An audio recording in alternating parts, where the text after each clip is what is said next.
Nagising na lamang si Normalin nang marinig niya ang ungol ng kanyang asawa. Nestor, gumising ka!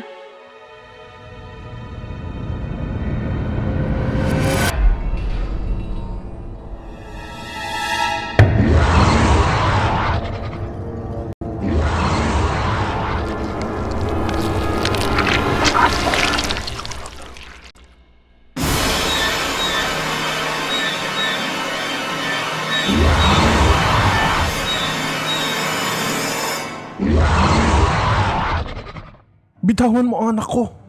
Anak!